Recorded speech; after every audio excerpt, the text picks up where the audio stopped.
Jajpur mission शक्ति भवन में जिला आउटसोर्सिंग कर्मचारी महासंघ पक्षरु कर्मचारी मानकर विभिन्न मौलिक समस्या दूर करने नहीं एक बैठक एवं सांबादिक सम्मेलन अनुष्ठित हो जाइछि। संघर राज्य उपसभापति गौतम महारण्य अध्यक्षतार अनुष्ठित सांबादिक सम्मेलन में पूर्वर बहुबार शांतिपूर्ण धर्मघट पर पूर्वतन राज्य सरकार कर्मचारी महासंघ को विभिन्न प्रतिश्रुति दे मध्य आद्यवधि पूरण करि नाहंती। एही आउटसोर्सिंग कर्मचारी को कौनसी कारण न थाई विभिन्न विभाग रे थिबा कर्मचारी मानकु निष्ठुर भावरे चाकरीरु छटई और दरमा वृद्धि घोषणा करिबा परे भी समस्त आउटसोर्सिंग कर्मचारी मानकु आज जाय मिली नथिबा नै क्षोभ प्रकाश करथिले।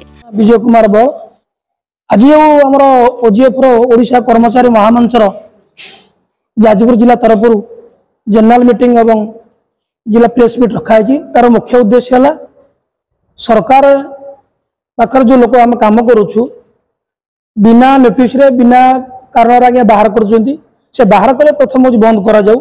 द्वितीय कथा हूँ जो मैंने आउटसोर्सिंग दीर्घ वर्ष धरी काम कले से स्थायी करा जाऊ। जदि स्थायी करने को समय नौ वर्ष वर्ष धरी समय नौ से पर्यटन सामान काम सामान दरमा दि जाऊ। जदि सामान काम सामान दरमा न दि जाए आमर दाबी पूर्ण स्थायी न कर जाए आगामी दिन में राजस्थान बस निष्पत्ति नबू। नूतन सरकार निश्चित भावे ए दिगरे विचार करी असहाय आउटसोर्सिंग कर्मचारी को न्याय प्रदान करिवे बोली महासंघर राज्य सांगठनिक संपादक तापस कुमार मिश्र कहिसंते। गौतम महारण्य राज्य उपसभापति ओडिशा आउटसोर्सिंग महासंघ सरकार को 2014 मसीह निवेदन आवेदन करि आसु किंतु सरकार आमर दाबी कम किसी दाबी पूरण कले सामान्य किसी दरमा वृद्धि करछंती आ कौन सी दाबी आमर पूरण है नहीं। आम सरकार प्रति आशावादी ही रहीचु। विरोधी दल जिते माननीय मुख्यमंत्री एवं जे वर्तमान अच्छा श्रीयुक्त मोहन चरण माझी महोदय से जो विरोधी दल थे आम गृह में प्रतिवाद स्वर उठे सरकार को कहते तुम जो ठिका उठाई देच उच्छेद कर जो कहूच बाहाना कर यह संपूर्ण मिथ्या। आउटसोर्सिंग जो कॉन्ट्राक्चुअल अच्छा ग्रुप बी रे कौन सी दाबी ए पूरण है नहीं। यहाँ से सरकार विरुद्ध में जाना वर्ष वर्ष धरी सबू योजना को सफल रूपायन कर तुरंत स्थायी नियुक्ति करा जाऊ। भाग्य आमर एमती वर्तमान सी निजे मुख्यमंत्री ओडिशार गौरवमय आदरणीय मुख्यमंत्री से जनसाधारण मुख्यमंत्री लोकों पर सेवा करने को आम आशावादी करूँ से निश्चित आम दाबी पूरण करेंगे। आमर 3 दफा दाबी रही जन छटई जो प्रक्रिया सरकार कर बारंबार पिला छटई करा 10 वर्ष 15 वर्ष काम कलापर बिना कारण से प्रक्रिया बंद करी छटई बंद करंतु। जो मानक छटई करिसेंती कोविड पर ठारू से पूर्ण नियुक्ति दि जाऊ। द्वितीय दाबी है आमर समान काम को समान दरमा।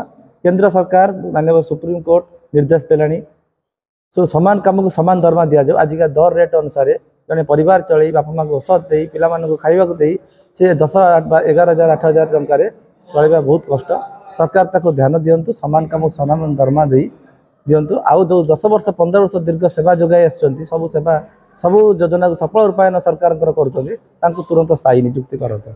जब सरकार ये जिन प्रति आम मसे समय देलु 30 जिले में आमर यही कार्यक्रम चली। सरकार जदि कौन प्रकार दाबी कि हस्तक्षेप न करती कि आलोचना न करती सपरिवार धरी राजरास्ता को हजार हजार लोक ओह्लैवाक बाध्य हो। छटई कर्मचारी मानक पुनः नियुक्ति सह छटई बंद करने डेली वेजेस कर्मचारी को आउटसोर्सिंग कर्मचारी मानक भली समान सुविधा प्रदान करने सह स्थायी नियुक्ति पाई महासंघर नेतृत्व माने निवेदन करिसेंती। एही सांबादिक सम्मेलन में वामदेव साहू दिव्यलोचन स्वाई जिला सभापति उमा महेश्वरी पंडा संपादक प्रशांत कुमार दास को समेत मिलित कर्मचारी महामंचर बहु कर्मकर्ता जोग देथिले। जाजपुर अभिमन्यु मिश्र रिपोर्ट ONA खबर।